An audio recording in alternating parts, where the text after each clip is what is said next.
pas changé. Ton amour pour moi, tu m'as toujours aimé. Sans relâcher ton amour, n'abandonne pas. Bien-aimé dans le Seigneur, j'ai dit à l'église ceci, ça peut t'aider. Tout le monde ne peut pas être prédicateur. Tout le monde ne peut pas être intercesseur. Tout le monde ne peut pas être chante. Tout le monde ne peut pas être à l'administration de l'église. Tout le monde ne peut pas être au protocole. Tout le monde ne peut pas être dans les œuvres sociales à l'église. Mais tout le monde à l'église est appelé à être qui? Évangéliste. Aujourd'hui, l'évangélisation, ce n'est pas seulement l'affaire du pasteur. Aujourd'hui, l'évangélisation, c'est l'affaire de tout chrétien. Je répète ce que j'ai dit. Dans les temps anciens, les années passées, l'évangélisation, c'était une question de quelques individus seulement. Aujourd'hui, l'évangélisation est devenue une mission collective que chacun doit accomplir d'une manière particulière. Dans le temps, lorsqu'on parlait de la mission évangélique, on voyait des gens prendre des avions, des trains, aller de continent à un autre continent, de ville à d'autres villes, de pays à d'autres pays, de nations à d'autres nations. Mais aujourd'hui, lorsqu'on parle de l'évangélisation, quand on dit quelqu'un est en mission, c'est le fait de quitter chez toi, aller dans une autre parcelle. Et si dans votre parcelle, il y a beaucoup de maisons, c'est le fait de quitter chez vous, dans votre maison, aller dans une autre maison. Aller faire quoi? Aller apporter, amener l'évangile de Jésus. C'est ça évangéliser aujourd'hui. Aujourd'hui, évangéliser, c'est dire à quelqu'un, Jésus t'aime. L'as-tu déjà accepté dans ta vie comme Seigneur et Sauveur? C'est un travail qui paraît compliqué, mais qui n'est pas difficile. Parce qu'évangéliser, c'est prendre l'initiative d'annoncer Christ et d'en laisser les résultats au Saint-Esprit. Moi, je ne fais qu'annoncer Christ. Quelle que soit la manière dont on va accueillir mon message, mais les résultats, c'est le Saint-Esprit lui-même qui en est le maître absolu. Écoutez les deux versets que je vais vous donner maintenant là. Je ne vais pas les lire, je vais seulement vous donner, qui m'ont toujours inspiré à évangéliser. Premier verset. Heureux la nation dont l'Éternel est Dieu. Une nation là où Dieu, l'Éternel est Dieu, c'est une nation qui a subi l'influence de l'Évangile. Et cette nation, c'est une nation bénie, parce que Dieu est au centre de tout. Cette nation aura des dirigeants qui craignent Dieu. Cette nation aura des pasteurs qui craignent Dieu parce qu'ils portent l'évangile à eux. Écoutez encore ce verset que j'aime bien. Deuxième verset. Lorsque les justes se multiplient, la ville sera dans la joie. Lorsque les justes se multiplient dans votre famille sera dans la joie. Aujourd'hui, nos familles ont des problèmes. Pourquoi? Parce qu'il y a moins de personnes qui prient. Nos familles ont des problèmes à cause de ça. Il y a moins de chrétiens. Que Dieu soit loué. Moins de chrétiens dans la famille. Oh, si nous comprenons ça, si nous comprenons que la paix de ma famille, la joie de ma famille dépend du nombre de chrétiens qui sont dans ma famille, bien aimés dans le Seigneur, nous allons travailler pour le salut des membres de nos familles. Un juste, c'est qui?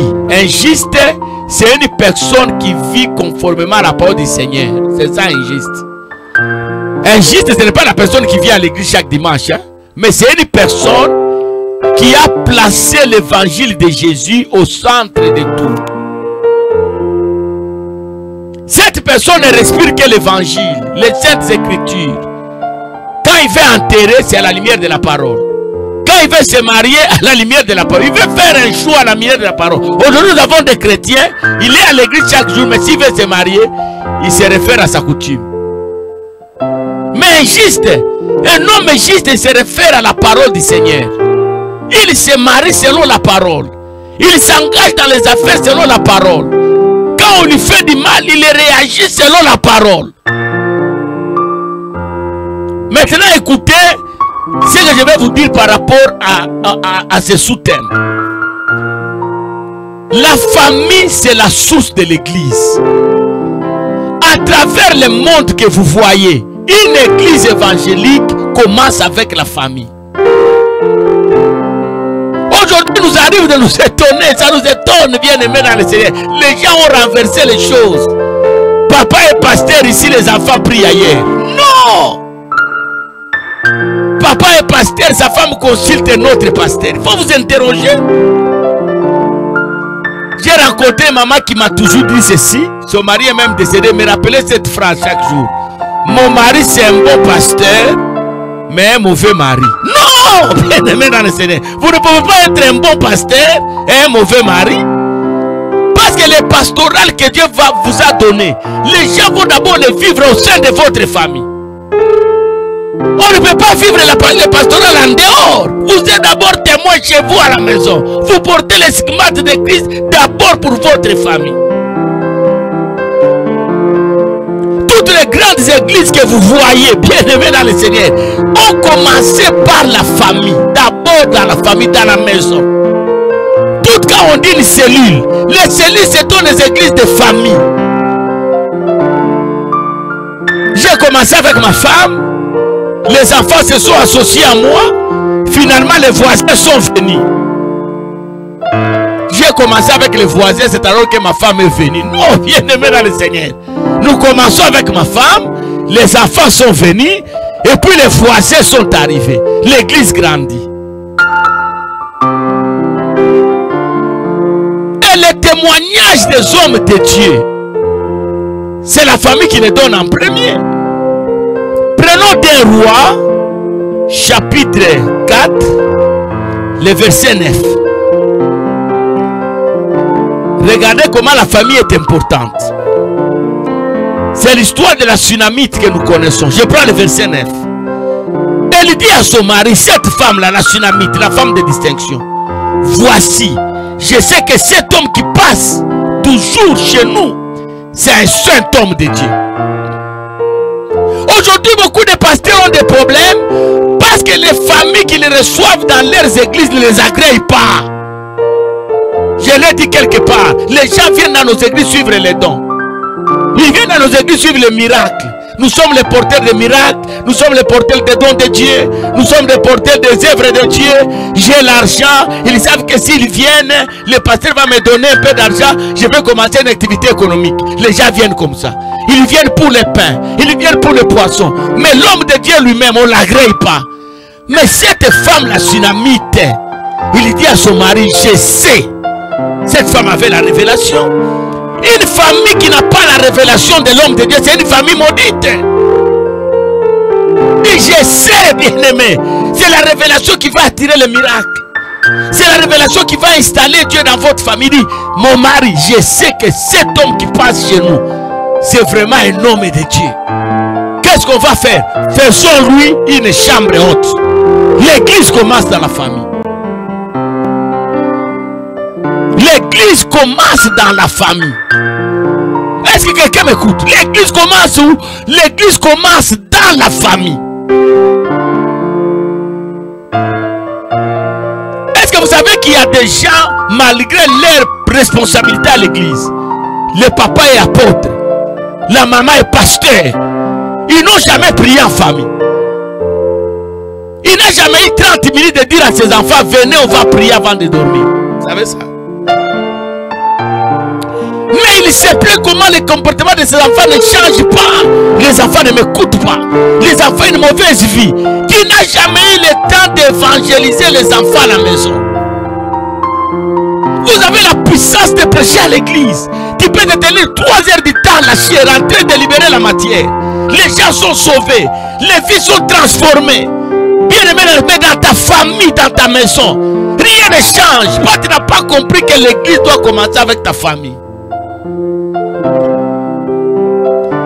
Que Dieu te bénisse. Que Dieu te bénisse. La femme qui avait la révélation dit à son mari, non, cet homme qui passe ici, il n'est pas un homme ordinaire. Je sais, je suis convaincu, c'est vraiment un homme de Dieu. Qu'est-ce qu'il faut faire? Préparons-lui une chambre haute. L'église doit commencer ici. Vous avez même la vision ici pour qu'elle grandisse. Vous n'avez pas besoin que le pasteur se déplace. Mais tous les fidèles que nous avons dans des églises, ils déménagent, non? Il y a ceux qui étaient au pays aujourd'hui, ils sont en Afrique du Sud, ils sont en France, ils sont aux États-Unis, bien aimés dans le Seigneur. Ils quittent Mbujima, ils viennent à Lubumbashi. Ils quittent Kananga, ils vont à Kikwit. Ils quittent Kikwit, ils vont à Uvira. Ils quittent Uvira, ils vont à Badolite. Mais les familles qui partent là, ils amènent quoi? S'ils étaient réellement ancrés dans votre vision, là où ils vont commencer une église. À partir de la famille, il arrive, il n'a pas besoin d'acheter le micro. Il appelle sa femme et ses enfants, commençons la prière ici. Ils entendent les cantiques, ils entendent les cantiques. Les voisins vont entendre, les voisins. Ah, ceux qui sont venus là-bas, ils prient. Hein? Est-ce qu'on peut s'associer à vous? Ils étaient à 3, 4, 4, 10, 10, 20, 20, 30. Le pasteur visionnaire vient. Il installe un berger, l'église commence. La famille bien-aimée dans le Seigneur, c'est ça la source d'une église. Et ça, nous devons mettre ça dans notre tête. Un pasteur m'avait dit, papa, dans le quartier là où je suis, c'est difficile de commencer l'église. Est-ce que vous ne pouvez pas venir faire l'évangélisation pour que les gens viennent? Non, commence avec ta femme. Chantez bien-aimé dans le Seigneur. Vous n'avez pas besoin de la kidar. Vous n'avez pas besoin de mégaphone. Vous n'avez pas besoin de synthétiseur. Priez, claquez les mains. Les gens qui sont à côté là, ils vont attendre le bruit. Le bruit va les attirer. C'est une personne qui vient. Demain va prendre aussi sa femme. Parce que toutes les églises que vous voyez commencent avec les familles. Que Dieu vous bénisse. Je crois que tu as aimé ça. J'ai pris au nom de Jésus. Que Dieu fasse de votre famille la source de l'église. D'ailleurs, même les ressources dont les pasteurs ont besoin pour la prospérité de leurs églises, la stabilité de leurs églises, stabilité matérielle, financière.